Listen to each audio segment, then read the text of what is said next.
may isang lindol na napakalakas talaga. Matatawag ko na itong strong one. Mula sa dagat, papunta sa lupa, papuntang Cavite, papuntang Laguna, bumanda pabalik sa Batangas.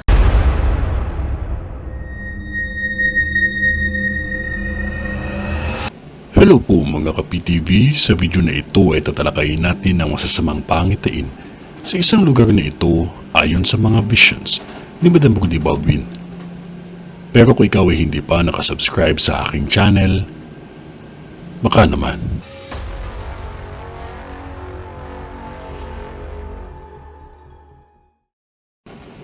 Una sa lahat, nais ko ipaalala sa inyo ulit na kung ano man ang ipinakita ng Diyos sa akin ay hanggang dun lang din ang aking babala.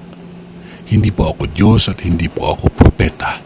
Kung ano ang ipinakita ng Diyos ay hanggang dun lamang ang aking masasabi. Lagi po natin tandaan na ang Diyos pa din ang mas may alam sa lahat. Nasa sa inyo kung ito ay paniniwalaan ninyo o hindi. Ang mahalaga ay maging maingat at huwag makalimot ang manalangin. Alam ko maraming beses na po kayo nasunugan dyan. Ngunit nakikita ko po na mauulit itong muli. Malaki at malawak ang sunog na ito. Sa vision ko nakikita ko umpisa ito sa wire at nasabayan ito ng hangin. Mag-ingat lamang kayo dahil ang init ng panahon ay may kasamang hangin. Mga residente sa lugar na ito mag-ingat lamang ng doble dahil mas malawak na sunog ito kumpara sa mga nakaraan. Pati kabilang kalsada ay nadamay sa lawak ng apoy na halos magkakasabay-sabay lamang. Hindi kalayuan sa kalsada ang apoy na magaganap.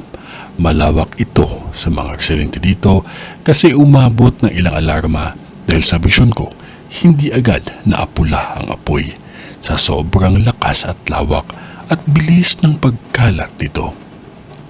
Mag-ingat ang mga residente dito at iwasan ninyo ang mag-init ang mga ulo nang dahil sa init kasi ng ulo ninyo ay may nasunog ulit. Iwasan magtapon at magsira ng mga bagay na magiging sanhi ng sunog. Isipin po ninyo ang kahihinatnan ng init ng ulo kung hindi pa irali ng unawa at isipin din ninyo ang pinsala na magiging dulot nito. Maging maingat ang lahat at panalangin lamang sa Diyos Ama. Ito ay ang vision ni Madam sa San Andres, Bukid. Sa ngalan ng Diyos Ama, ng Diyos Anak, at ng Diyos Espiritu Santo. Amen.